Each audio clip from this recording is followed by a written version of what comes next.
Something I've noticed about RPG Maker games is that by and large, the ones that people really latch onto, that build up those dedicated cult followings, have one thing in common. They're freaky shit! The advertisements and promotional material for RPG Maker bring to mind classic stories of adventure and fantasy. And don't get me wrong, people do make that kind of thing, and a lot of it. But when I think of this engine, my mind goes straight to the disturbing and surreal. Purple guy ripping you out of the closet, noodle men on the staircase, mummy trying to drown you, fucking Marty Armstrong. Classic stuff. The software looks pretty innocent out of the box, but over the years it's proven itself to be a great vessel for horror. Even if one of these games isn't flat out trying to scare you, many of them carry a sort of homemade grittiness and unfiltered passion that crawls into your brain and has you thinking about the experience well after it's over. It's not at all uncommon for RPG Maker games to be used as a means to push the boundaries a little bit, whether that's depicting graphic violence or tackling a sensitive personal topic, or maybe a combination of the two. There's something sickly fascinating about using such a simple engine to dive into that kind of thing. Now, as I've demonstrated with my other RPG Maker videos, this is a trend that started in Japan and goes pretty far back. You got the developer of mythos, for example, an RPG Maker game from 1998, who explicitly said in an interview that he wanted to make a suspenseful game with gory kills that just couldn't be shown in a commercial release. If you're not familiar with these games, that might surprise you. You might think, what the shit, Marshall? They've been doing RPG Maker horror games for almost 30 years? Yeah, and you know what? That's not even the oldest one. Corpse Party first came out in 1996. With that massive time frame in mind, I want you to just stop and think for a second. Think about all of the RPG Maker games that have been made in Japan since 1996 that have never been translated and have largely been forgotten in the present. Thanks to fan translators, we do have access to a solid selection of games like Corpse Party and mythos in English. But bear in mind, these are considered by many to be the best of the best, the top shit. But there are thousands more out there. The sheer volume is completely nuts. All of the games we know and love in the West are a small piece of this long-running legacy. I will admit, and I've said this before, with RPG Maker, there's a lot of junk. A game might be obscure and unplayed because it sucks ass.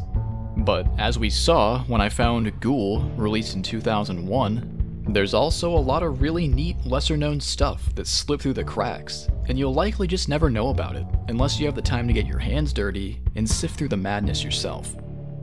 I guess what I'm trying to say with all of this is, well, I found another cool game, and I gotta tell someone about it. What you're looking at is the title screen to Nehan Kanzenban, which translates basically as Nirvana Complete Edition. You'll notice it's, totally blank. Oh, and take a listen.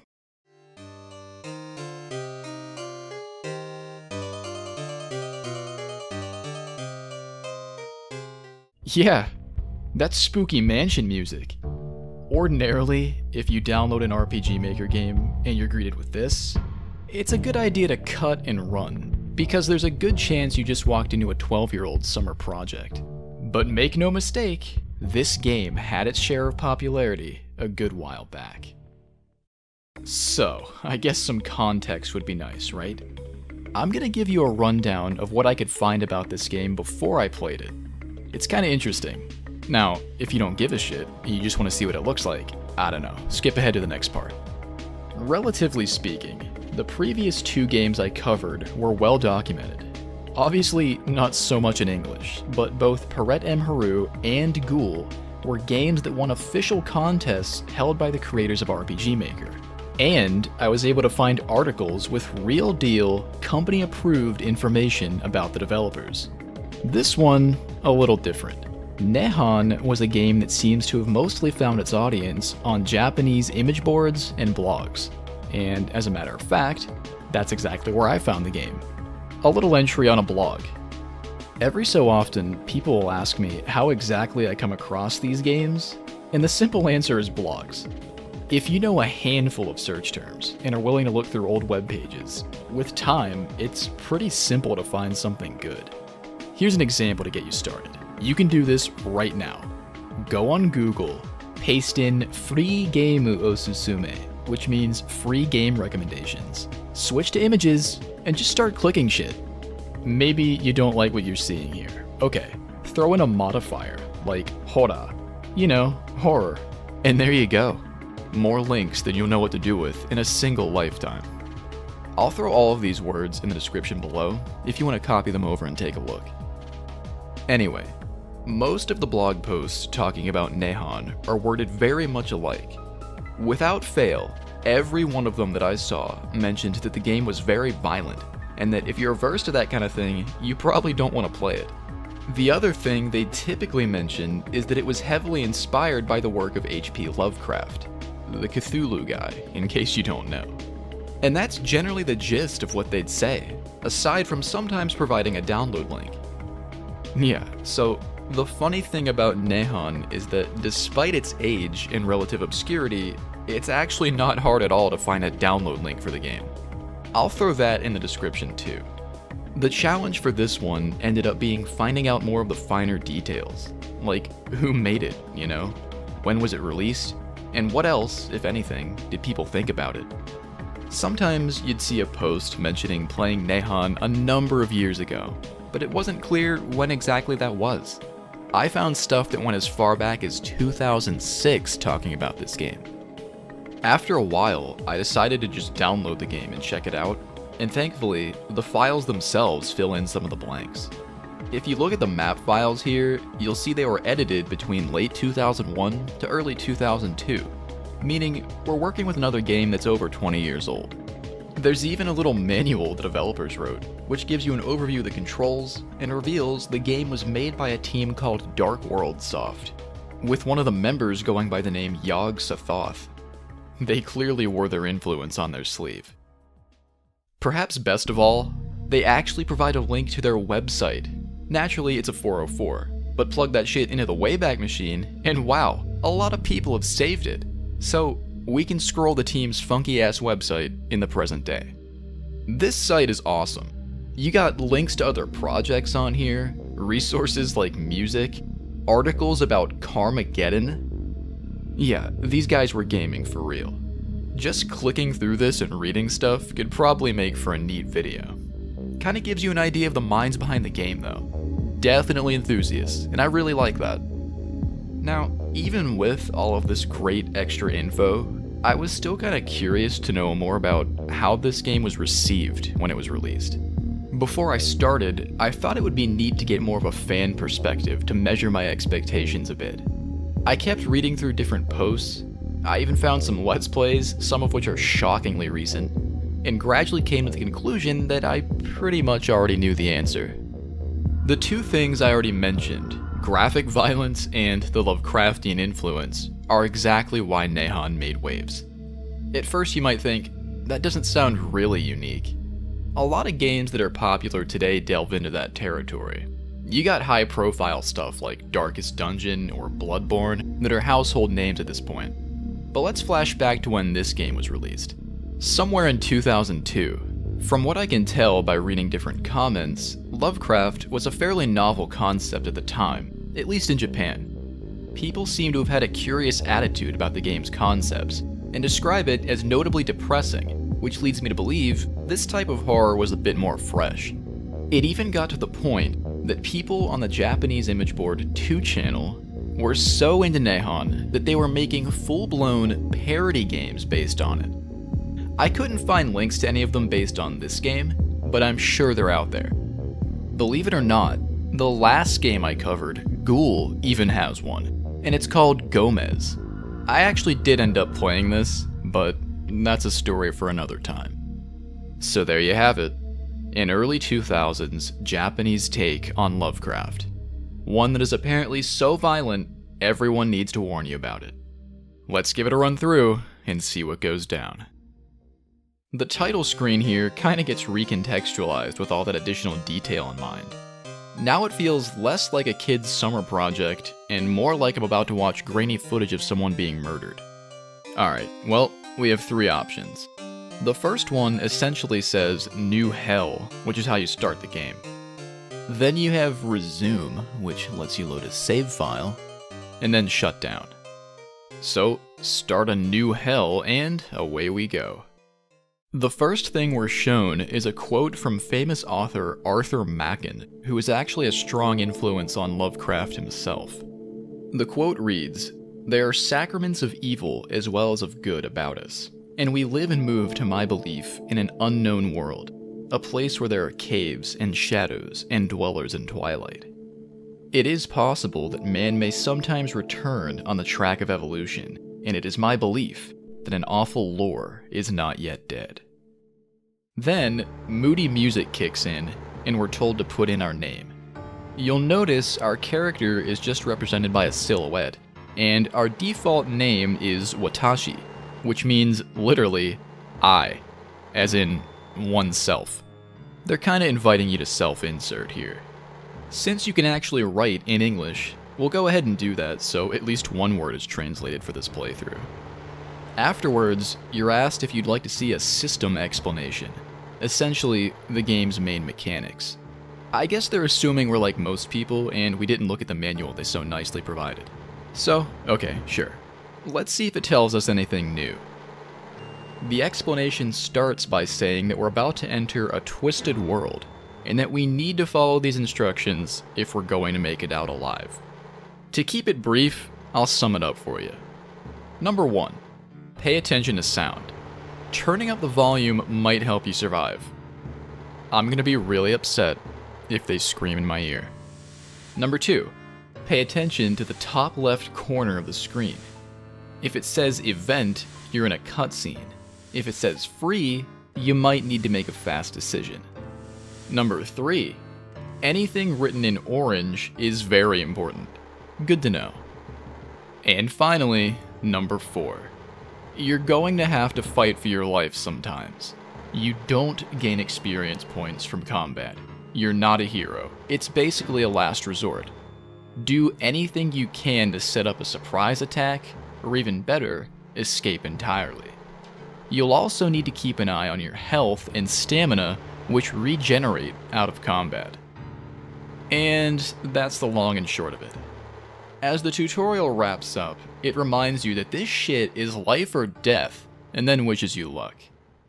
When the game starts, we find ourselves in a dark, dingy room with a pretty big pit in the corner. Our character remarks that they have no memory of how they got here, and in fact, if they try to remember, they start to feel sick.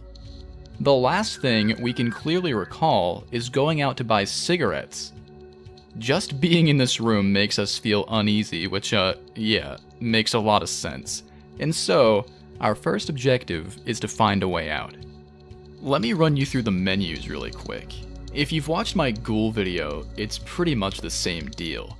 This is your typical RPG Maker menu screen, but there are a couple of important things to point out for this one. So on the right side, you can see our stats. We have 50 health and 40 stamina, and we even have a character class. Funnily enough, it's Lost Person.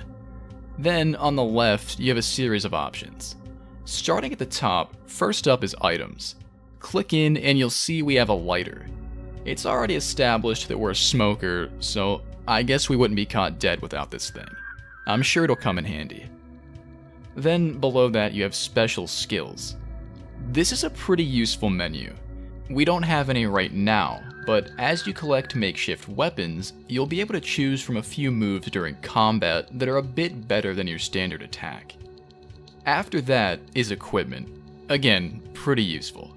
When you get a weapon, definitely equip it, don't just leave it in your inventory. Rounding off the menus, the next option down lets us save, and the last one just lets you quit the game. Easy enough. So, how the fuck do we get out of here? Well, I was kinda tempted to jump down the pit, but our guy here doesn't like that, and notes that it's so dark we can't even see the bottom. What you gotta do is check out this empty bookshelf. Slide it over, and it reveals a part of the wall that seems to have been recently sealed by cement. That must mean somebody just finished up burying us in here, right? You can try to punch through it, but it has little effect. Fortunately, there's a conveniently placed big-ass iron pipe leaning on the wall nearby. Pick it up, be sure to equip it, and with one good swing, we're able to break right through. The protagonist gets anxious about leaving the room, but it's either wait to die in here, or take our chances and possibly escape, so there's no question about it. We're busting out, baby. Step out, and we find ourselves in one long shithole of a hallway. Looks like we didn't just get unlucky with our room assignment. The entire place seems to be abandoned. Our character notes that there are distinctly no windows, and listens closely for sounds of movement, but hears nothing. The only indication that someone might still be here is the fact that the lights are on in the hallway. Our next goal then becomes to find whoever that may be. Personally, I'm good. I really don't want to find whoever's lurking around here, but I guess this could be one big misunderstanding, right? Maybe the Yakuza grabbed the wrong guy, who knows? So, okay. We'll carefully look around and see what we can find. Most of the doors in here have been extensively boarded up, with the exception of a very conspicuous blue one in the middle of the hallway, and two others at the far end. The blue door is locked. Our character wonders if there's some reason it's colored differently, but for now, there's nothing we can do. The next one down opens with no trouble, but when we walk in, we're met with a shirtless man in an office chair facing the wall. The floor is also covered in green shit. I don't know. I don't think it's carpet. It looks more like slime to me. The man doesn't react at all to our entry, and our character wonders if maybe he's asleep. Dude, come on. He's definitely... Yeah, that's what I thought.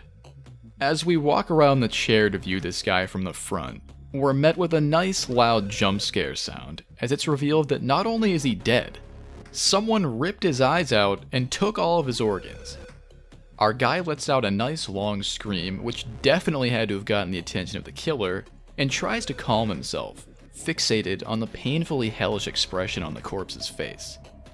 Our character realizes this is the first time they've ever seen a dead body, and ultimately fails to hold it together, running out of the room in a nauseous panic. Back out in the hallway, we take some deep breaths and try to assess the situation. Dead guy with his guts ripped out, big hallway with no windows, sealed into a little room with concrete. I think we need to skip over the look for help stage. The reality is, whoever's in here with us definitely intends to turn us into a little stain on the floor. Or worse. Just as we reach that logical conclusion, a fucking buff shirtless guy with bulging red eyes and weird face paint busts out of the next room down with a machete. Shit! This dude roars at us, then chases us down the hallway, screaming the whole way. There's really nowhere we can go, so we run back to our room and move the bookshelf in front of the hole we carved out. Big man just keeps screaming at the top of his lungs, and gives us a funny look over the top of the shelf before effortlessly destroying it. With our backs literally to the wall, it's time for our first run at combat. Hopefully you have that iron pipe ready to go. The white painted man doesn't waste time with words. He just wants blood. So alright, let's give it to him. Honestly, if we can keep it together, I'd say we have a fair shot here. Yeah, okay, he's strong, but our weapon has far more reach. A good hit or two, and we can probably make it out. Your best bet is to go into the special moves list and use the crush skill, which has our character try to swing the pipe down onto our opponent's head. This does use 10 stamina, and you'll see we only have 24 right now. I guess it's been lowered from running. But getting the upper hand fast would be nice and worth the cost. Sure enough, the hit connects, although the painted man is able to swing back at us and score a pretty severe blow, dealing 31 damage out of the 50 points we have. Damn. I mean, we don't exactly have potions or medicine, so there's really only one option here. Hit his ass in the head again. This time, we really get him, as blood quickly begins to pour down his face as he lets out a bizarre wailing scream. He's too stunned to move, and while we don't have enough stamina left to pull off another big hit, All it takes is a simple blow to the body to bring him down. As the fight ends, it's kind of funny. It doesn't say, "you won," or "battle complete," or anything like that. The music just becomes kind of somber as the text simply says, "you survived." And that we did. Barely. That was pretty close. I'm thinking if you don't go for the head bash, you'll probably lose. Now that the adrenaline's wearing off, our protagonist once again becomes fixated on the gory details. Our clothes are now stained with blood, and we've got this guy on the floor with his head crushed like a watermelon. We just went from seeing our first corpse to killing someone for the first time in the span of just a few minutes. I'd probably throw up at this point. So what ends up happening is, to err on the side of extreme caution, we dump the body in the big pit. Because you never know, maybe somehow he could wake up. Honestly, pretty smart. From here, we can head back out into the hallway. A little worse for wear, but still kicking. Oh yeah, and don't forget to pick up the guy's machete. We gotta get the fuck out of here. Let's check out the room our old buddy came from and see if he left anything behind. Step inside, and we find a rather stark room containing a bed, a safe, and a TV with a VHS system laying on the floor. The safe needs a 3-digit passcode, so that's off the table for the moment. Upon examining the tape player, we find that it's currently in record mode, and on the TV, live footage of our room. Our character quickly puts 2 and 2 together and realizes we were about to be the star of a snuff movie. Unfortunately, the producer had a bit of an accident, and the project had to be cancelled. While that is obviously pretty screwed up, there's not really much else we can do in this room just yet. We'll have to find that safe code first. Alright, so here's how you do it. We have that machete now, right? That's gonna work a lot better on these boarded up doors than an iron pipe. Walk right up, interact with the door, and now we can hack away at them to get inside. The door closest to our room has more of that weird ass slime floor, and well, more importantly, the safe code, conveniently written on the wall in blood. 459. One way of reading these numbers is Shi-Go-Ku, which sounds an awful lot like Jigoku, which means hell. Gotta love a good thematically appropriate 3-digit password. If you check out the bed, the protagonist assumes whoever was in here was likely murdered for a good old-fashioned home video. It is a bit weird that they didn't leave behind a body for this one. Unless it actually was that guy sitting in the chair in the other room. Who knows? The next door down ends up being locked, and the last one before the blue door is pretty empty except for a blood stain on the wall and a bookshelf. From here, I decided to just go ahead and check out the safe and clear out the other boards later. I figured we probably got that code for a reason, and it'd be best to see what the safe has to offer. Punch in the code, open it up, and we find 2 things. A key and a small videotape. Jeez, do I really want to watch this? It's just now occurring to me that I made a joke earlier about potentially watching grainy footage of a murder, and now here we are, actually doing it. I swear I didn't know about it ahead of time. The footage opens up to a guy up against the wall in that room we were just in with the shelf, as the painted man closes in on him. Looks like we're about to watch the origin story for that stain on the wall. The painted man just screams and laughs, not really saying anything, as the other guy freaks the hell out and basically demands to know what's going on. This poor dude puts up no resistance whatsoever, as he's pushed to the ground and then repeatedly slashed. But once he's done, we see Mr. Facepaint slide the bookshelf over and enter some kind of hidden passage in the wall. God knows what kind of nasty shit they got going on in there, but of course we're gonna go take a look. I did first decide to check the rest of the boarded up rooms. The first one after the blue door has literally nothing in it, but the next one down surprisingly just has a big blue key laying out on a table, meaning we might have an actual shot of getting out of here. Back at the bookshelf room, we slide it on over, and what follows is a pretty interesting scene. You walk in, and this serene flute song starts playing. To our guy's right is a couch stacked with slashed up dead bodies, kinda just hanging out. and directly in front of us is a woman handcuffed to a bed, still alive. This lady starts hysterically screaming her head off, saying that she won't tell anyone about what's going on here if we just help her. We try to tell her that we aren't going to do anything, but considering we're soaked in blood, it's not very convincing, and she initially doesn't believe it. Fortunately, she does calm down after we tell her that we were able to kill the painted man, and then unlock her cuffs with that key from his safe. As the protagonist goes through the motions of setting her free, his mind starts to lighten up a little bit as he realizes he finally doesn't have to face all of this by himself. He notes that the woman has a strong and bright presence compared to any other stranger he's encountered. You might have thought at first that the music playing doesn't fit the scene at all, but it's kinda perfect. This calm little tune is a great fit for how the game juxtaposes the grisly murder scene off to the side with a sense of optimism in finding a new ally. It's like our characters blocking out the nasty stuff and dialing in on this one new hope that we now have. At the very least, it's a creative use of what I would imagine is more stock music. The girl then sits up, and we get to see her nice silhouette portrait take up most of the screen.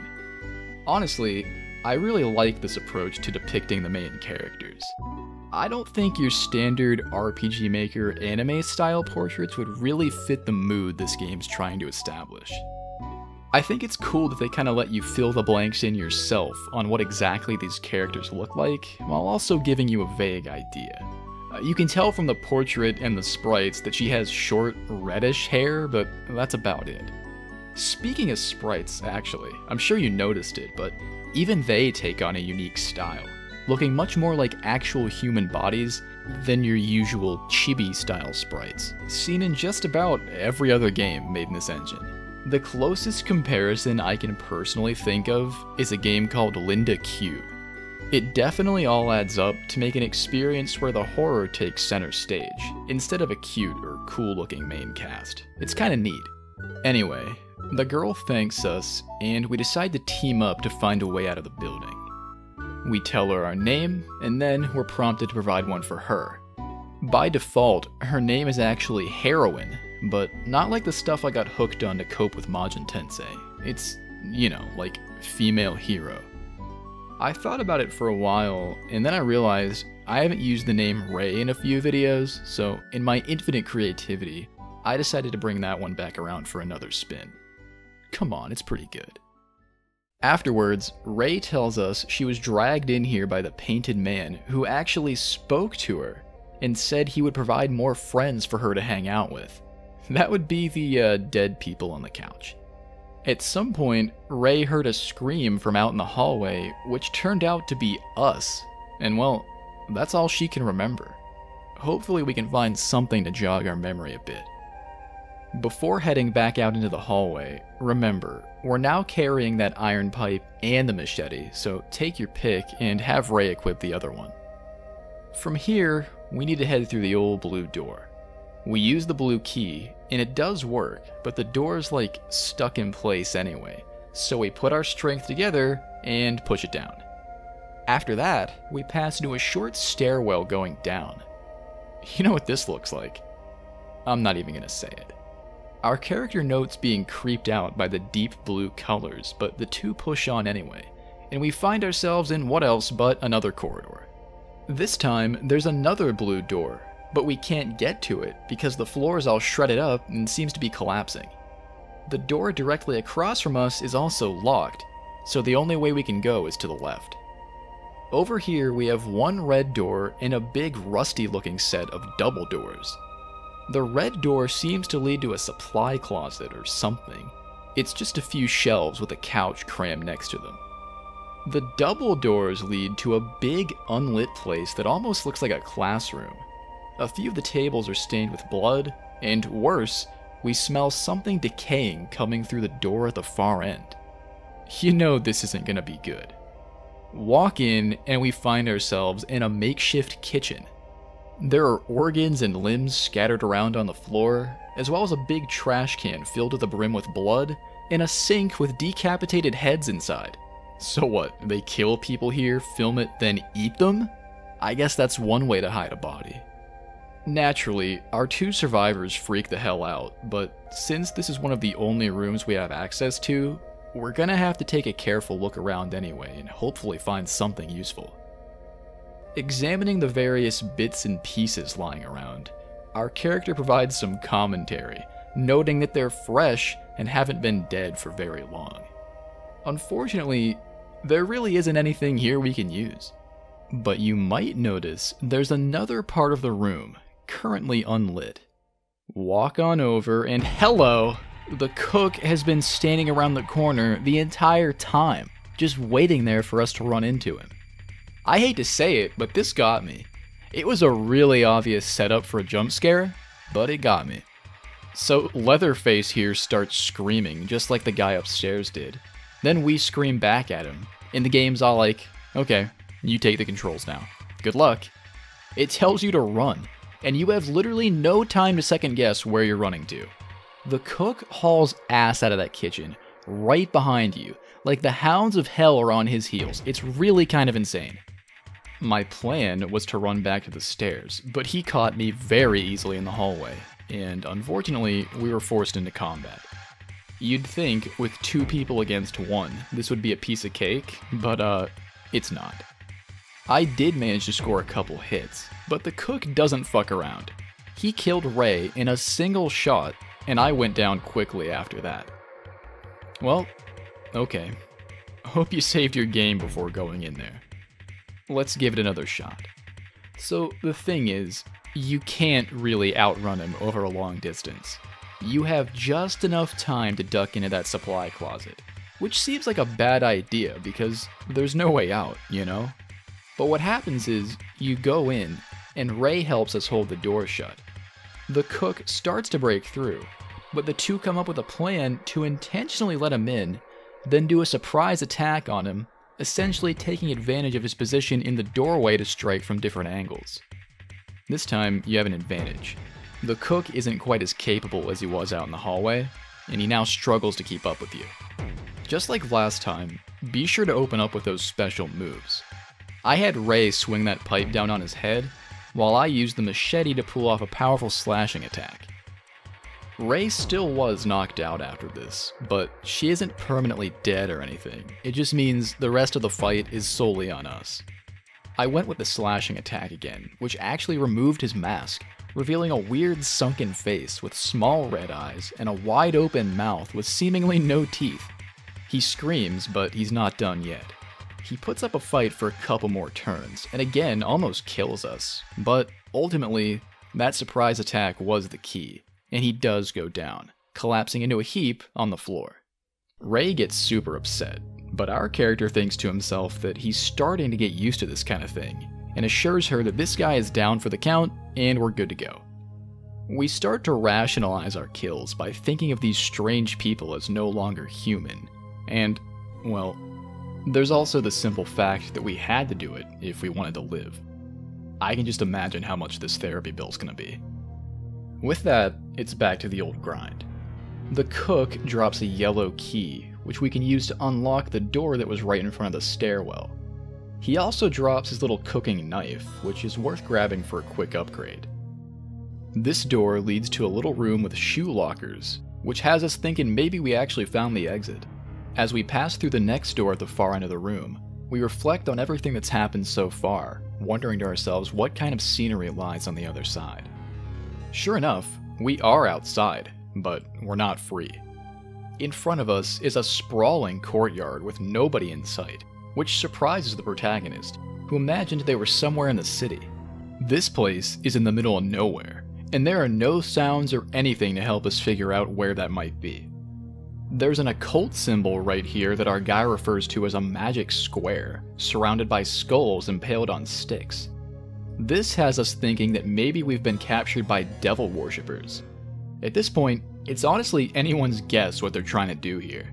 I thought maybe we'd find more cameras or something that would suggest a more organized filming operation, but the whole kitchen thing really threw me for a loop. You know, speaking of cameras, the little free and event symbols on screen kinda resemble the UI on a camcorder. I wonder if it's meant to imply we're constantly being videotaped. You can take a little jog around the grounds here, but you're not going to find much. The place is walled up like a fortress, and the various paths hold little of value. There is another door leading back inside, which would take us to the other side of that destroyed floor and over to the next part of the building.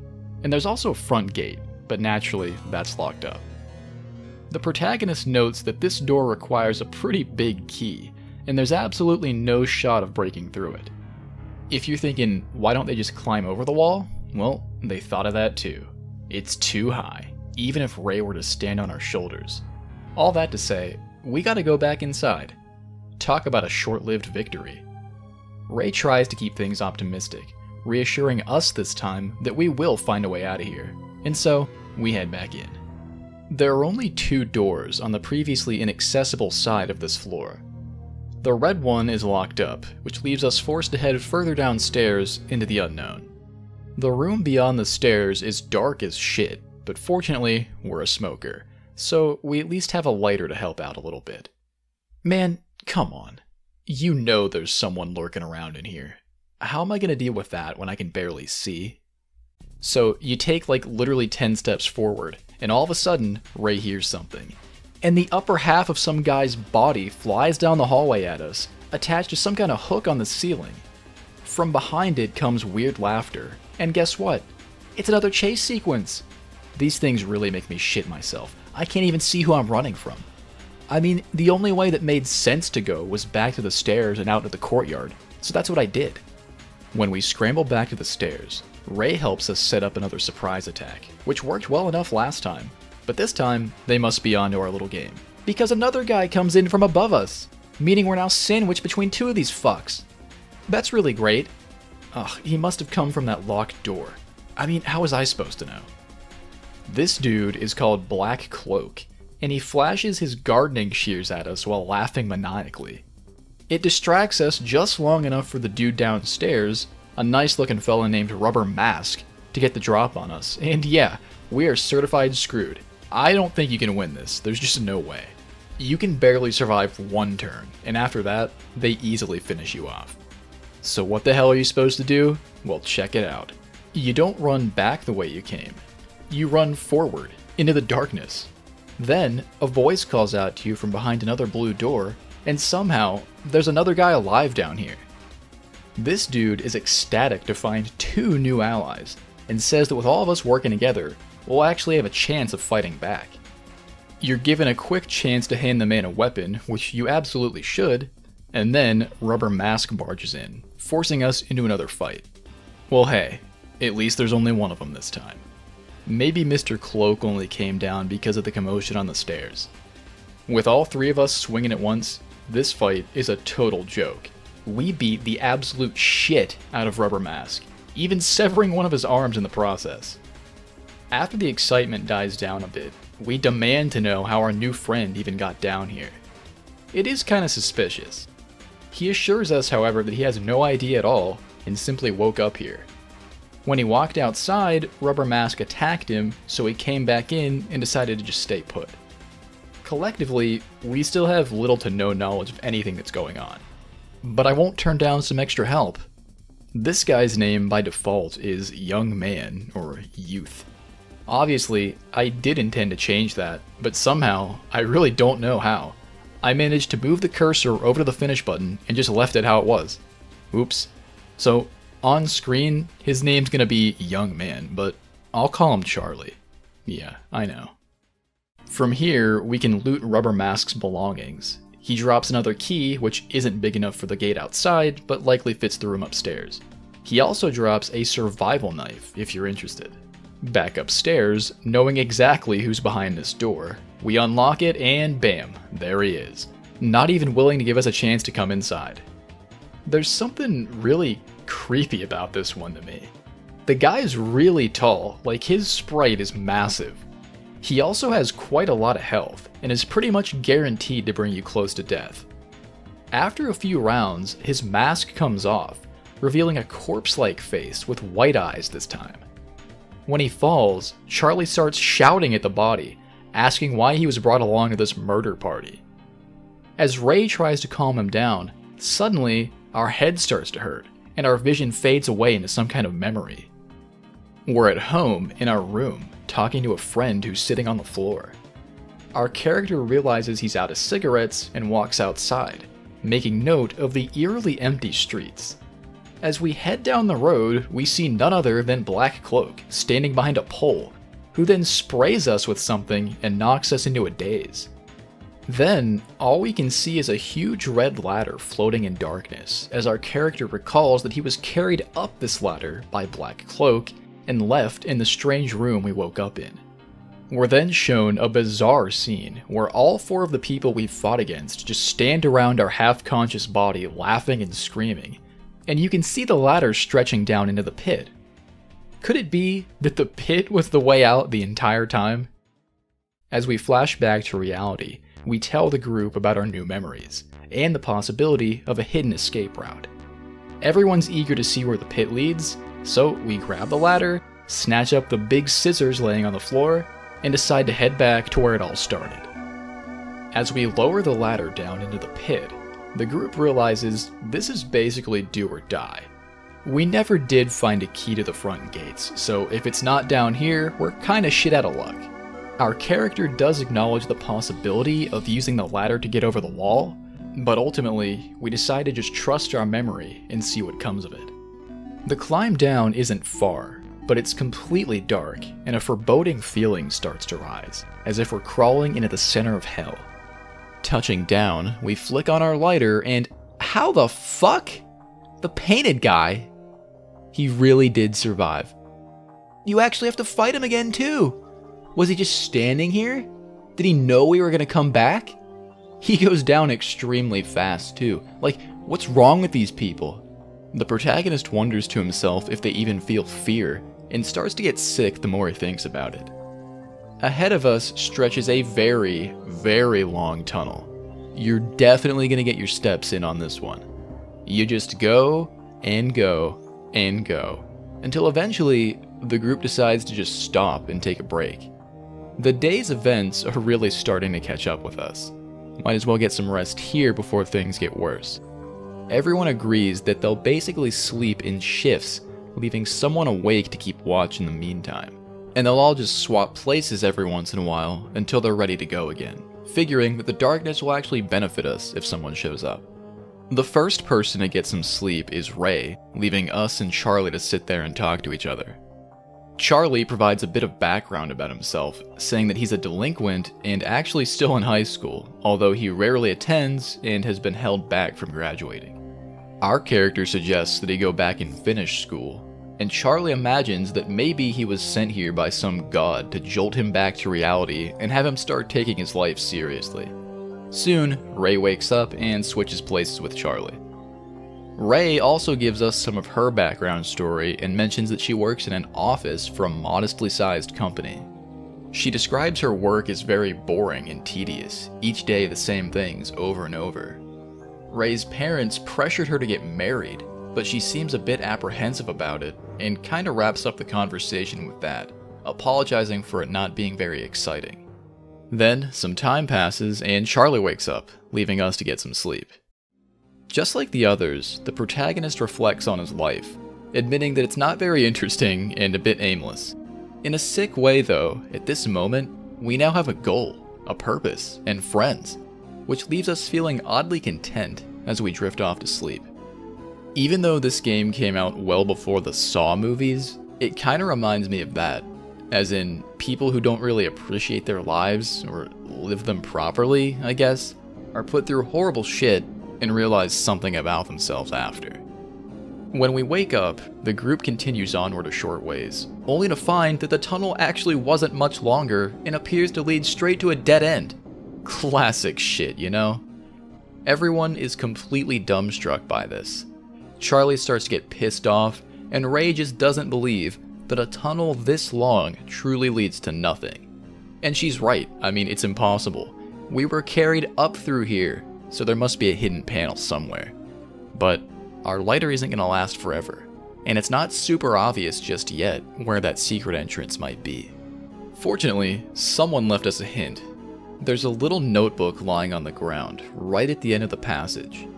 It's not in great shape, It's old and there's pages torn out, but there is still some good stuff left behind. This thing is a diary, left behind by someone conducting research out here. The first entry, funnily enough, starts on 420 in an unspecified year. The pages are kinda like a dark brown color, so maybe they wrote it on rolling paper. Anyway, the entry documents the discovery of a strange chamber the writer stumbled upon while digging this tunnel. That night, they find themselves overflowing with excitement, unable to sleep. The next day, the writer and their team go into the chamber and find that inside, their compasses don't work properly. The place is described as being green and having a forked pathway. Deep down one of the paths, the team discovers a gate, and the entry ends after they open it. The next entry isn't dated. The heading just says something like, "I don't know what day it is." The entire team, except for the writer, has gone completely insane, and they mention seeing something undescribable. Knowing that insanity is probably coming for them too, the writer says that they've sealed the gate shut and warns us not to read any of the entries that come after this one. The screen then kinda laughs at you and brings up a little dialogue choice that asks if you want to keep going, but the only thing you can pick is yes. To be fair, there wouldn't be much of a game left if we just said no. The remaining entries mention something 13 paces to the north, and instructions to destroy the wall to find it. Sure enough, take 13 steps, interact with the wall, and we'll notice that one part of it looks different.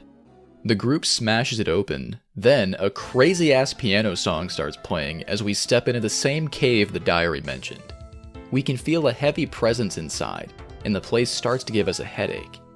We also straight up know that going in here drove those people insane, but hey, we've come this far, I guess we have to see it through.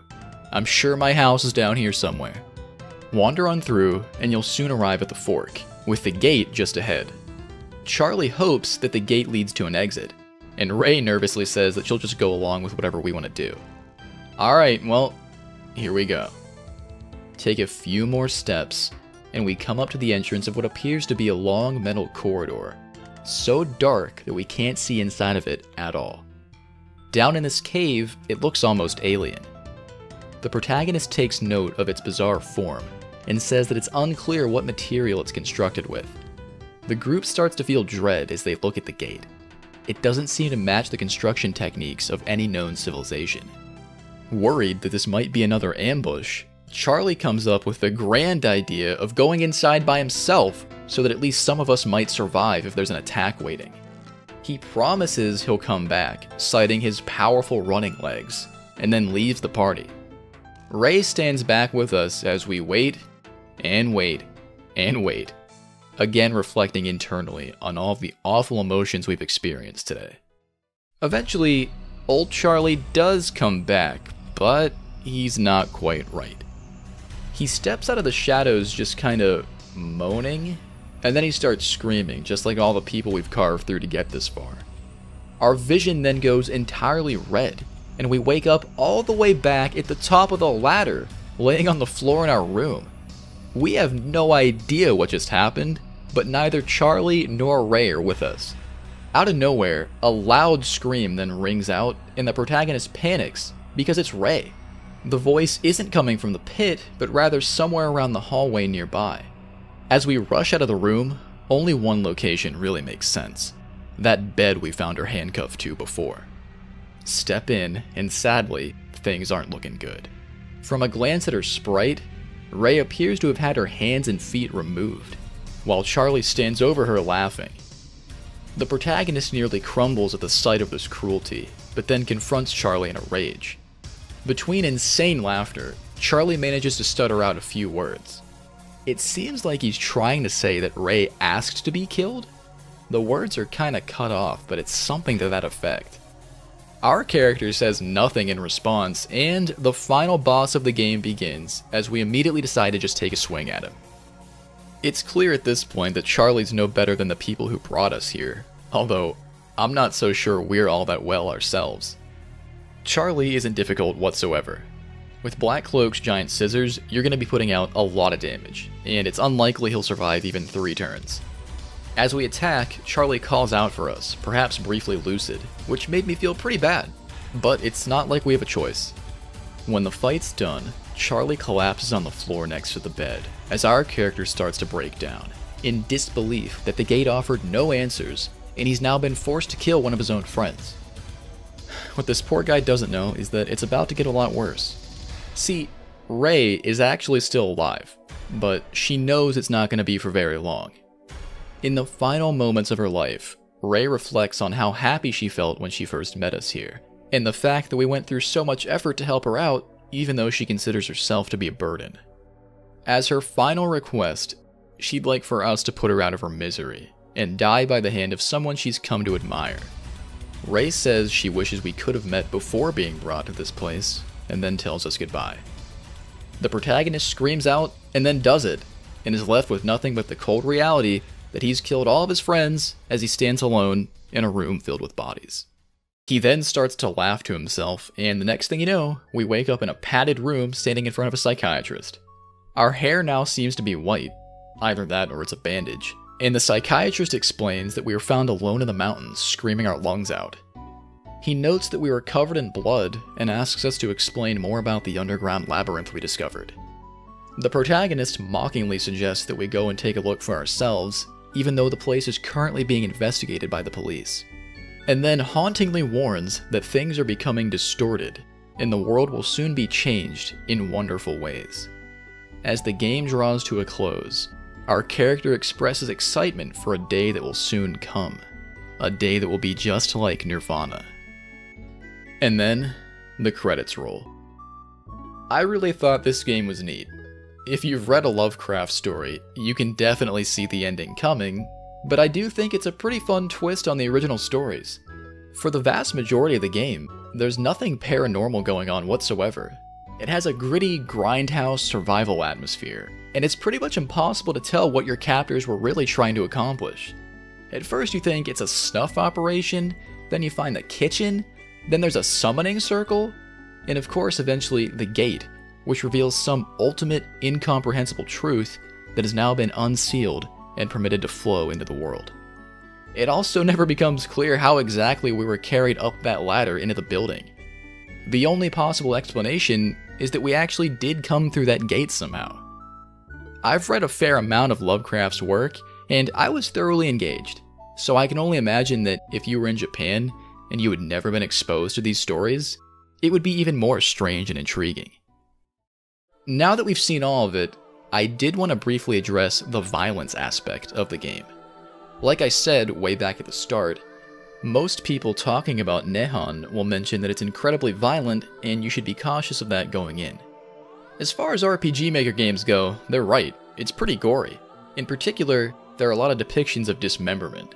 But it's clearly cartoony, right? So some of you might say, well, what's all the hype really about? Well, I'm obviously not like a Japan expert here, right? But I am aware that dismemberment in particular is a little more of a touchy subject over there, at least as far as official ratings go. In Japan, heavy violence often finds itself censored in commercially released games. It's fairly easy to find modern examples of this. I hopped on Wikipedia for a second and found a page that mentioned how The Witcher 3 and Until Dawn, for example, had their violence toned down in their Japanese releases. I've actually even covered a game already that deals with this, and it's fairly old. Digital Devil Story, Megami Tensei 2. In this game, the main character has their arms severed after they stick it into a trap inside of a wall. You don't even get to see it, and your character does survive, but from what I understand, it was considered kinda controversial because even though it was only in text, they're still depicting a dismemberment in a commercial product. With that extra context, I think the hype around what this game shows makes a lot more sense. It's fully uncensored, and there's a lot of it. Now, if you've read the description, or maybe you've noticed the video is not over yet, you might be wondering, is that really it? And the answer is no. The game ends with the classic "the end?" and there really is more. The developers made a sequel, and it's very different. Check this shit out.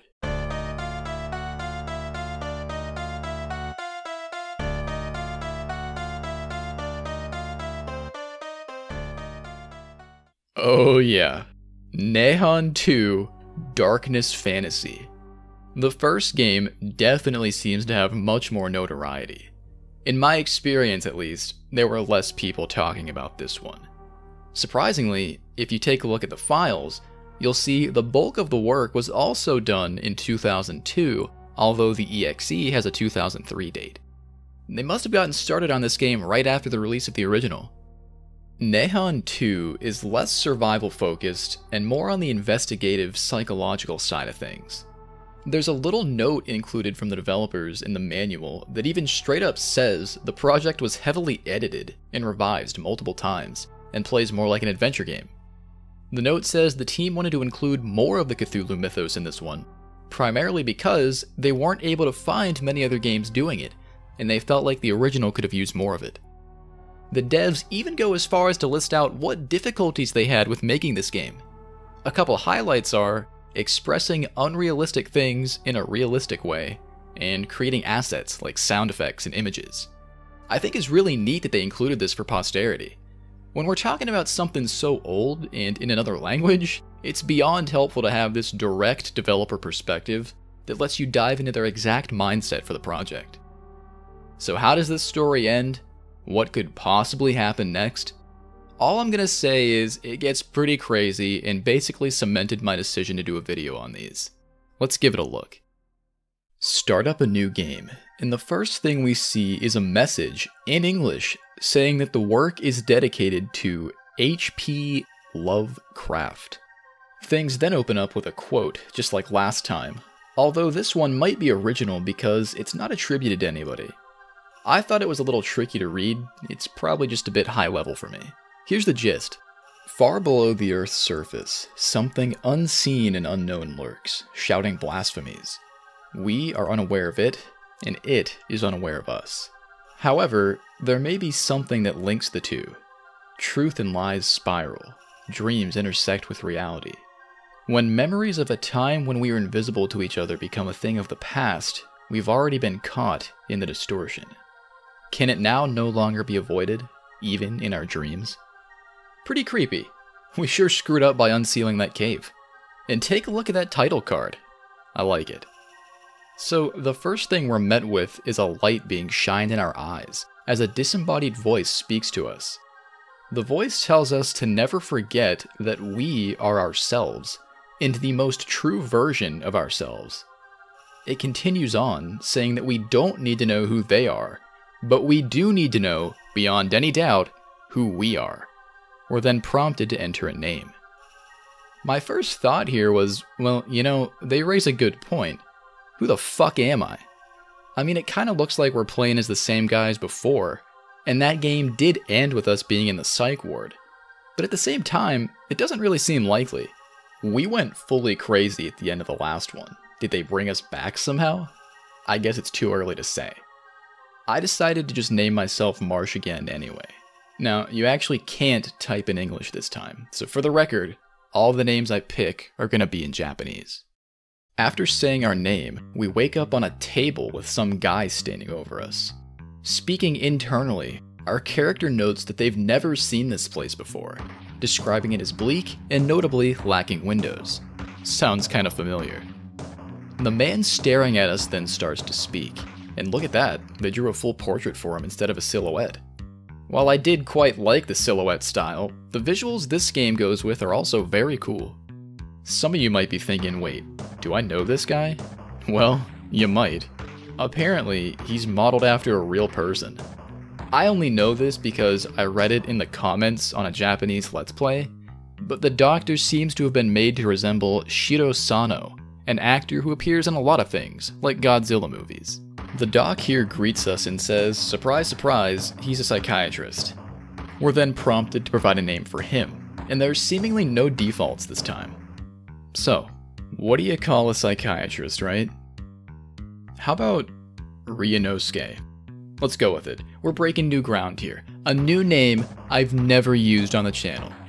Don't get used to it. After we're finished up, Ryunosuke introduces himself, and then gets right down to the real shit. He urges us to stay calm and listen carefully, then informs us we're suffering from a brain disease that's impacted our memory. Our character is shocked to hear this and starts to panic, when suddenly, an image of what appears to be Cthulhu flashes across our vision. Even after seeing that creepy shit, we refuse to believe what the doctor's saying, but he seems to expect our reaction and simply says he understands we want to deny it, but if we continue our treatment, we'll probably be okay.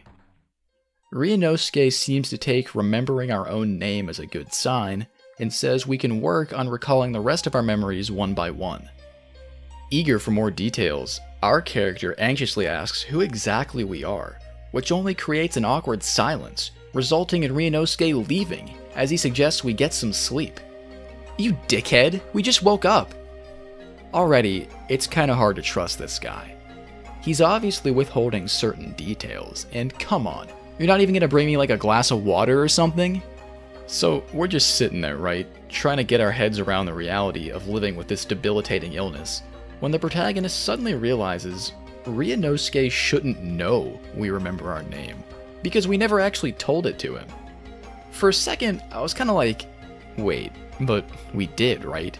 We typed it in when that voice told us to, but we were sleeping during that segment, so it's true. It would seem that we never actually did tell the doctor our name. That got me thinking, though. The opening quote did just mention dream and reality intersecting. So maybe the doctor can influence people in their dreams, and he heard us say it there?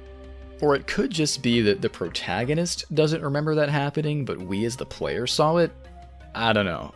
I think I'm onto something, though. Maybe he's Cthulhu. The protagonist's mind seems to race as he considers other possibilities. Maybe we've had that exact interaction multiple times, and it's repeated the same way by the staff each time we forget. Whatever the case, it just doesn't sit right. Eventually, we decide to just roll with it and zone out, only to be interrupted by a new voice coming from next door, as our neighbor whispers for us to come and see them, somewhat ominously saying that they'll be waiting for us. I mean, we have nothing better to do, right? And shit, they apparently don't lock the doors in this place because we can just go right out into the hall. Speaking of halls, are you thinking what I'm thinking? It looks an awful lot like where we woke up in the first game, doesn't it? It's not the exact same, granted, but still, weird. Well, first things first, I guess I'd better run through the menus again really quick. Honestly, there's not much else to say with this one. You have your health and stamina on the right, our character class is simply the word you this time, and you have the options on the left. First up, again, we have items. Pretty self-explanatory. Then you have memory fragments, which is actually just a creative name for the skills menu, currently empty. After that, you've got equipment, also empty, and there are no weapons in this game, so you're not even going to have to worry about it. Then you've got save and quit. They really lay off using this stuff in this game. There's little use for the menus aside from saving. Our new friend can be found in the room directly next to the one we emerged from. We loudly knock on the door, and the voice eagerly invites us in. We're greeted by a man the protagonist describes as frail, with gray hair and reptilian eyes. I saw a guy like that at the Denver airport once. The man is apparently so disturbing looking that our face gives it away, which prompts him to start creepily laughing at us as his fucked up ass portrait flashes onto the screen. He mockingly asks if having such a scary neighbor makes us comfortable, which flusters our character as the man admits that he's very ugly. After that, the two decide to do introductions, and it's time to name another person. Alright, get ready for this. Onizuka. Don't ask why, don't ask how, it just works. That's 2 new names in one video. Goddamn. Once we swap names, Onizuka gets down to it and says he'll help us regain our memories, handing us a grainy photo of a cabin nearly overgrown by the surrounding forest. According to Onizuka, we dropped it when we were being brought in, and he managed to get a hold of it. While he knows nothing about the photo, he figured it was important to give it back to us. And yeah, it'll probably help out, thanks. Not such a bad guy after all. Back in our room, we get to work trying to remember anything at all about the photo. Who took it, where it is, but nothing comes to us. Frustrated, we enter into a state of deep concentration and begin visualizing ourselves at the cabin. And what do you know? There we are. Maybe if we try and mentally walk around the place, it'll start coming back. We start off on a spacious patch of dirt leading up to the front door. As we approach, the protagonist realizes he can't remember what's inside, and questions whether he's even been to this place before. Honestly, we accomplish pretty much jack shit during this moment of astonishing brilliance, but I guess being able to picture ourselves outside the cabin's a start. Ending that little visualization here, our guy decides the best course of action is to go and show the photos to Ryunosuke. Listen, I don't know about that one. You saw how he acted when we just asked him who we were. Personally, I've never gotten a good reaction after showing someone a blurry photo of a cabin. In fact, they're usually quite upset. Maybe this will be my lucky day. Might as well take a little tour of the other rooms on our way. The first one after Onizuka leads to a completely barren room with a big crack going down the wall. For now, there's nothing we can do here. After that, you have Ryunosuke's office, and then at the very end, one of those blue doors, of course, locked. Easy enough. Knock on the door, go on in, and we're prompted to ask the doctor how we got here. Ryunosuke says we were brought in by our father, but we can't contact him because he's too upset to speak with us in our current condition. Dad did, however, leave us with a letter, which Ryunosuke provides for us to take back to our room. I'm super interested in what this has to say, because there's no way he's telling the truth. I guarantee it's going to say something like, "My dad had to return to his home planet and he's not coming back." Now, before we leave, we get another prompt with a choice. Do we do what we came here to do and show Ryunosuke the photo, or just leave? Well, it's the whole reason we came, right? I don't feel good about it, but let's see what happens if we show it to him. The protagonist whips that thing out and says Onizuka returned it to us, but Ryunosuke remains stern and tells us we essentially shouldn't trust anything Onizuka says because he's a patient who suffers from severe delusions. We're encouraged to forget about that whole conversation, and then we're sent back to our room. That's simple, huh? Delusions? No other explanation? Even if Onizuka is delusional, I mean, he still had the photo, which means somebody definitely did drop it, and there is some significance to it. So the fact that the doctor just shuts it down immediately raises some obvious flags. He could have just played it off and said, "Oh yeah, that's a photo of my mom's house, thanks for giving that back." But no, he shared client health information and then told us to go to bed. I have this guy by the balls. Later that night, the big moment finally comes as we get to open up our father's letter. Get ready for this one. Our father writes that our condition makes him upset, and that he'd like us to receive treatment from Dr. Ryunosuke so we can come back home cured. That's what it says. What an asshole. For my own sake, I hope this letter is fake. Otherwise, our dad is quite the character. Come on, our sickness makes him upset? Wow, I sure feel bad. What the hell? For some reason, this awful letter motivates the protagonist to return home quickly, although he seems to have bought into the doctor's story about Onizuka being delusional, and is upset that the photo of the cabin no longer has a use. The next morning, something doesn't seem right. Everything's quiet, and Onizuka doesn't answer his door. As you continue down the hallway, you'll suddenly hear a voice coming from behind the wall, but you can't make out any words. If you head to that room with a crack in the wall, you can overhear the conversation in better detail. It's Ryunosuke, and it sounds like he's doing some unethical treatments on Onizuka. Ryunosuke keeps repeating that Onizuka is delusional, and then says it's time for him to be cured. After that, we hear the sound of a door opening. After running back to our room to avoid being caught, we lie down again, and sometime later, shit gets even more weird.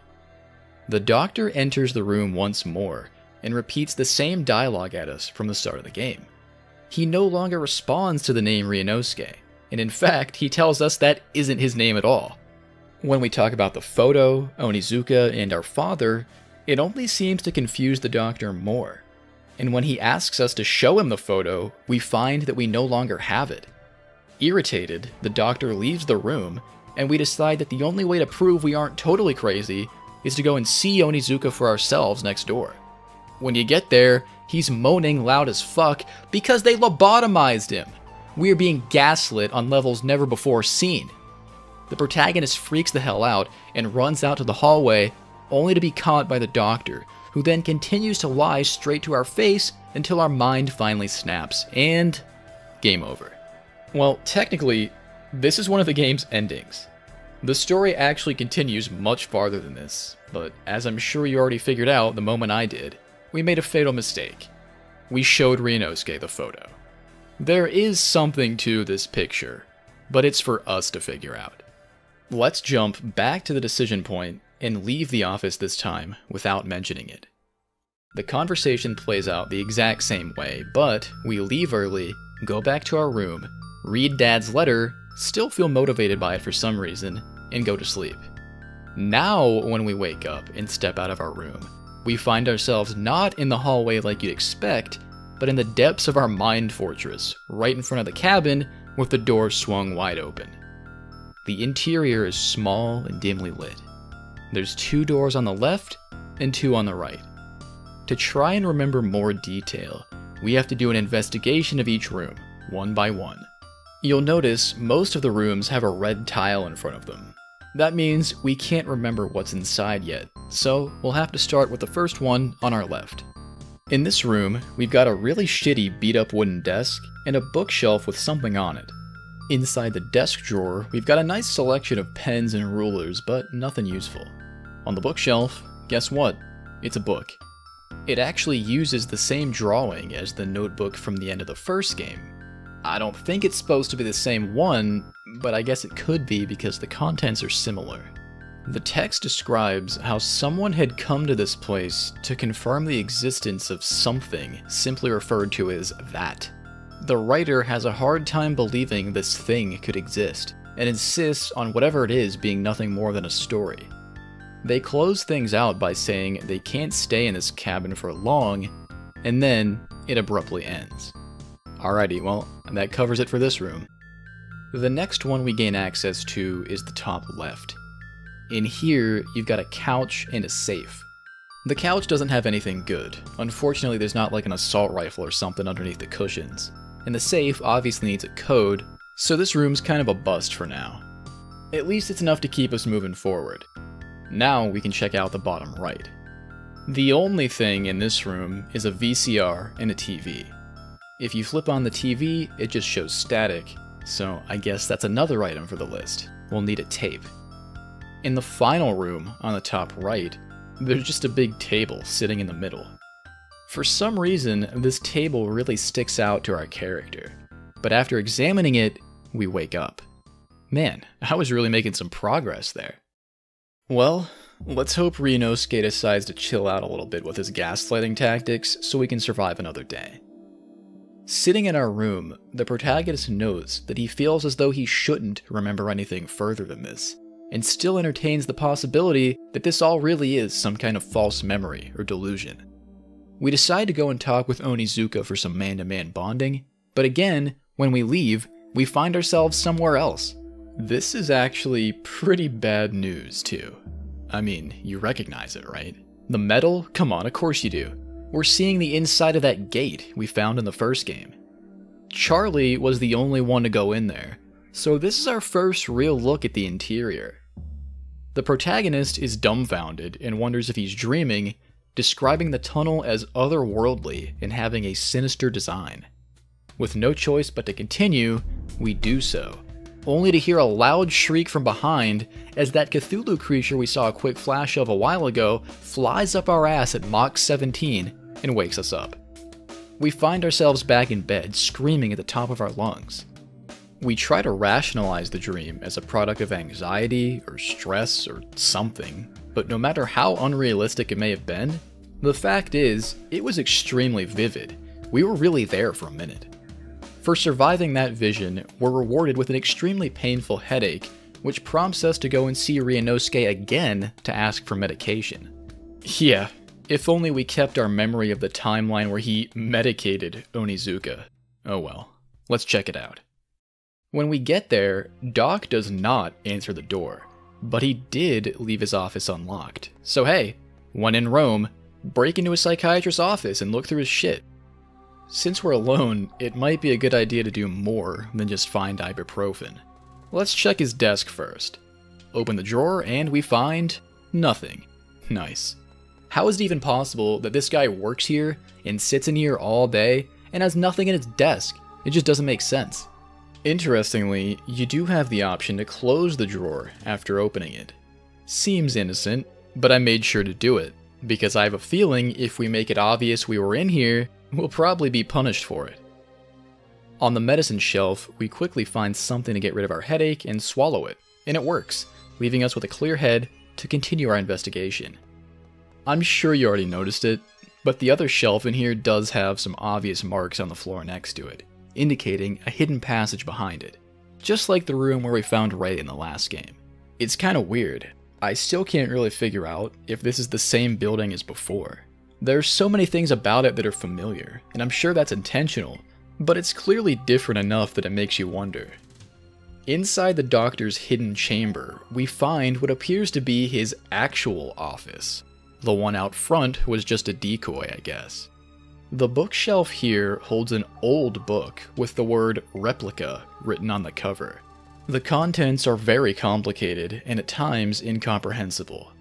It discusses biology, culture, and history, and makes use of various symbols we've never seen before. One page in particular is pretty beat up and worn out. The heading of the page says, "The Hound of Tindalos," and in the center, there's a drawing of a skeletal dog with smoke exuding from it, surrounded by various mathematical formulas. Now, the Hounds of Tindalos are maybe a little weird to explain if you've never read about them, but it is Cthulhu mythos stuff, so that's how it goes. They actually weren't conceived by Lovecraft. There is a Lovecraft story that mentions them, but the idea came from this guy Frank Belknap Long. Essentially, these hounds are creatures that inhabit the angles of time and have a weird proboscis they use to feed on people. According to Lovecraft and Long, their true appearance is too awful to describe. We try hard to understand what's going on with the math on these pages, but ultimately, we can't wrap our head around it, only coming to the somewhat disturbing conclusion that it appears to indicate time and distance have no meaning. Our character wonders aloud if this is a science fiction novel or a philosophy book, and then puts it back on the shelf. It's a really weird sequence. I like it. Math horror is kinda underrated. The next thing I looked at was this piece of paper sitting on top of the desk. It just has some numbers written on it. 296635. Our character seems to remember these numbers from somewhere. It's definitely the code to that safe in our dreams. And finally, the contents of the desk. This time, it's various clippings collected together. The first one is an article about a bizarre creature spotted in the mountains near a village called Akamu. The people describe it as a glowing green humanoid with bat-like appendages. Coincidentally, the village of Akamu has a legend of a demon that lurks in the mountains, and they even hold a festival for it every year. We move on to another clipping, this time an article about a mass disappearance at the village. 13 people went missing, and because of how small the village is, with a population of just 2,000, it was considered highly unusual. The police were unable to find any good evidence, and the article questions if the demon had something to do with it. We then pull out yet another clipping, this one describing a massacre at the ruins of Akakagi village in the mountains. A man was discovered wandering around the area covered in blood. He was brought to a mental hospital where he was questioned by the police. The man revealed the location of the ruins, and the police discovered 12 bodies disfigured in a variety of horrifying ways, such as cut in half, stuffed into a sink, and disemboweled. They also note that one of the bodies appeared to be the perpetrator and had an abnormal appearance. Okay, so this would seem to be talking about the events of the first game, and the guy we were playing as, who was found in the mountains. Let's try and piece this together. First, let's verify the body count. They said 12 killed. Are you ready? Shirtless guy disemboweled in the office chair. That's 1. The painted man. 2. 3 dead people on the couch. 5. Ray. 6. The cook. 7. Rubber mask. 8. Black cloak. 9. Guy hanging from the ceiling. 10. Charlie, 11. Now, that's 11. The only thing I left off were the pieces stuffed in the sink and trash can. But as I recall, there were 2 heads in the sink, which would put the total at least at 13. So is their math a little wrong? Was the corpse in the sink one person who had 2 heads? Did someone secretly survive? Or am I just fucking stupid and can't read? It could be any one of those things. I'm also curious what they mean by the perpetrator. One body had an abnormal appearance. Was it Black Cloak? I mean, a lot of people up there looked a little weird, you know? Unless I'm just completely off base here, they're saying one of the bodies was clearly the mastermind. Black Cloak did shoot us with a spray gun from behind a telephone pole, so I would think it's probably him. This would also seem to mean that if 13 people went missing from this Akamu village and ended up in the Akagagi ruins, that means the entire cast of the last game, cannibal murderers included, lived in the same place. It's kind of weird, right? 2,000 people is pretty tight-knit. It just seemed odd to me at first that a death cult could form in a place like that and nobody would notice. But there is one connection between the 2 games that suggests it's true. We learn in this game that Akamu Village has a local legend about a demon that lives in the mountains. And what did we find in the destroyed ruins in the mountains? The summoning circle that had 0 purpose, remember?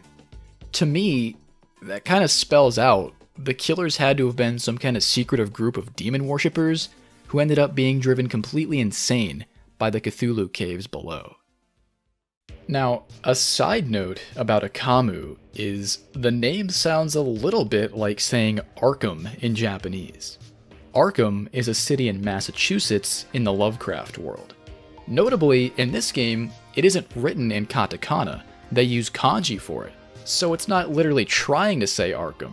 Rather, they just came up with a creative way to have a name that sounds like it. So anyway, I know that was a lot, but with all that in mind, this note does a couple things. One, it proves we aren't playing as the same guy. These are snippets from the past, and if who we're playing as now truly participated in that massacre, wouldn't we have like a flashback of Ray or Charlie or something? There's also the fact that there just wasn't a cabin in the first game to begin with, but I was still open to the possibility that maybe our old character escaped there and got recaptured or something like that. Seems like that's not the case. And 2, it proves Ryunosuke is one freaky motherfucker, although we already knew that. So on that note, we better haul ass out of here before he comes back. Close the desk drawer, put the bookshelf back in the right spot, and we're good to go. Back in our room, our character's fixated on that piece of paper that had the number 296635 on it. He states that he feels connected to it in some way, then falls back asleep where we find ourselves once again in the cabin. You know what we gotta do. Hit the safe, punch in the code, and inside, look at that, it's a videotape. Go to the TV room, put in the tape, and you're not gonna believe it. You're really not. It's fucking H.P. Lovecraft. It's literally him. Health Points Lovecraft. In the flesh. For now, he remains unnamed, but it can't be denied that this is a strangely uncanny recreation of him. Our character describes him as a man in his late 30s, and he's in that room down the hall that has nothing but a table in it. For a while, the man just sits there silently, but then he addresses us by name and says that he knew we would find this tape, explaining that the password itself to the safe was a phonetic hint. Wait, really? Like in the first game, how they did 459 and it sounded like Jigoku? 296635? This one was really tricky to me. I'm just not good enough to get it right away. You can read the numbers like Ni Ku Roku Roku San Go. What the fuck does that sound like? Thankfully, there was another YouTube comment that spelled it out for me. 3 is usually pronounced as San, but apparently there is some context or way that it can be said as me. So check this out. Ni Ku Roku Roku Mi Go. Say it a little faster. Ni Ku Roku Roku Mi Go. Do you get it? Maybe? Well, it's apparently supposed to sound like Necronomicon.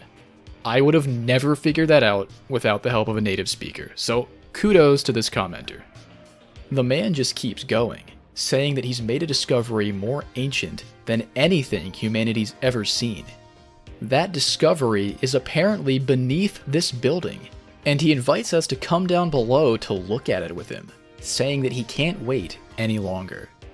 We're instructed to move the desk to find a hidden staircase, and sure enough, there it is. As we nervously step down, we find ourselves in a cellar with a conspicuous red ladder and a flashlight over on the shelf. Grabbing the flashlight, we notice that it sadly has no batteries. On the wall next to the shelf, there's a calendar with a lot of the dates crossed off, indicating that the guy from the tapes has been here for quite a while. Well, before we go down there and meet him, we'll need batteries. Look, I'm not climbing down the ladder without a light. I'm sure you're allowed to do it, but I know how these games work. You can find batteries back in that desk drawer that had a bunch of pens and shit inside. Your character doesn't notice them until you have the flashlight, so you can't get these ahead of time. That's the magic of having a drawer full of random shit. You never know when it'll suddenly solve a big problem in your life. The trip down the ladder makes it look like you're crawling into some kind of hell vortex, and then you touch down in a long tunnel, much like the one from last time. The further we go, the more apprehensive our character gets. He's terrified of the man's determination to dig all this out by himself. Finally, we eventually reach a green wall that's been blown out, bringing us once again to the cave system. That must mean this cave goes through a huge part of Japan underneath the mountains, like a massive network. The protagonist is shocked by the sheer size of the place, and wonders if he'll even be able to find the guy in here. After following the path for a bit, we note a distinct lack of, well, anything. No bugs or any signs of life whatsoever. Even further in, the structure of the cave changes into a narrow passageway. And then, we hear him. The man is still down here, and he's glad to see us. At the sight of his face in person, our memories all come crashing back to us. This isn't just any man, he's our friend, who we're then prompted to provide a name for. Alright, so this part blew my mind. I was sitting here thinking I'd be funny, and just name him Lovecraft. But then, a thought occurred to me. The name entry space for all of these characters has been blank. What would happen if I didn't write anything? I just did a video on a game, Shin Megami Tensei 2, where deciding not to name the characters actually changes things a little bit. And I had nothing to lose here, so I figured, why not? So I pressed the finish button, and it automatically provides the name Lovecraft if you don't put anything. In name and face, it really is H.P. Lovecraft, brought into the early 2000s. You know how in Dante's Inferno, he's going around with the real-world poet Virgil, who lived many, many years before, and they explore hell together and all that shit? This is kind of like a 21st century incarnation of that concept. Make your favorite writer a character in your story, and hang out with him. I don't know why this surprised me so much, but it did. Since Lovecraft has a default name, naturally that means the other characters, including us, do too. Well, I went back and looked, so if you're curious, the protagonist's default name is Carter, the Doctor's is Meister, and Onizuka's is Smith. Kinda funny. Lovecraft is characterized in a very, I guess you could say, endearing way in this game. He's super friendly, and keeps talking about how glad he is that we're here. The protagonist reflects on how we met him 8 years ago, when they were both attending Miskatonic University and decided to study archaeology together. Miskatonic University, if you don't know, is another thing from the whole mythos. It's supposed to be this classy school in Arkham that has an occult library. What ended up happening was Lovecraft got tired of his normal studies and became obsessed with the local legend at Akamu Village. Over the years, people saw less and less of him, and everyone started to think he just went completely off the rails, but I don't know, he seems normal enough for someone who apparently spent several years digging a tunnel. The big thing he wanted to show us turns out to be this giant series of engravings carved onto the wall. He isn't able to read them straight up, but he somehow knows that they involve the old gods who live beneath the mountains, sleeping behind the green door. Even though that sounds like something that shouldn't be woken up, we decide to help him try and crack this fucker open anyway. The first thing we do is ram the wall, but of course it doesn't work. Then we try pulling on it through some cracks between the cave wall and the engravings. Naturally, it's not that easy either. It's gonna take a more careful approach. The game suddenly shifts into this new mode, where you control a cursor and need to stop on anything that could be a clue. If you know how this engine works, you'll know in reality what's happening here is the picture in front of us is actually the floor, and we're controlling a block character running around on top of it. Pretty creative. I feel like I'm playing Danganronpa or some shit. What we have to do is stop near the bottom of the wall and interact with it. It turns out there's a small gap where we can put our fingers in and lift up, and with some effort, we are able to move it. But it's too heavy, and impossible for one person to hold it up while the other crawls inside. Lovecraft briefly joins our party, and we decide to look for something to prop it open, deciding on a big-ass rock. The only thing waiting for us on the other side is a spacious chamber with a deep pit in the middle. Our old friend isn't fazed by this whatsoever, and jokingly asks if he should jump inside, which actually causes both of us to burst out laughing. Classic HP with those poorly timed suicide jokes. What a card.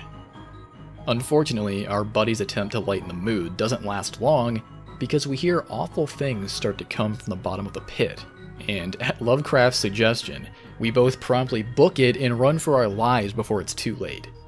We give it a good shot, but the entity, barely visible except for glowing eyes, catches us almost instantly, and bam, we're back in the hospital. I almost forgot we were dreaming, holy shit. That was our memory though. So we really did get attacked by some incomprehensible force and survive, although we can't remember what happened after that. The protagonist finally fully believes in his own memories, and realizes for absolute certainty that the doctor has been lying the entire time. That means it's time to get the hell out of here, and I'm not paying the bill either. Out in the hallway, we once again find Onizuka conspicuously absent from his room, and there's nothing to be found in the other rooms either, which only leaves the blue door. We know the doctor comes through here to get to his office. It's the only way. So what we do is wait behind it for a really long time, until eventually he does come through.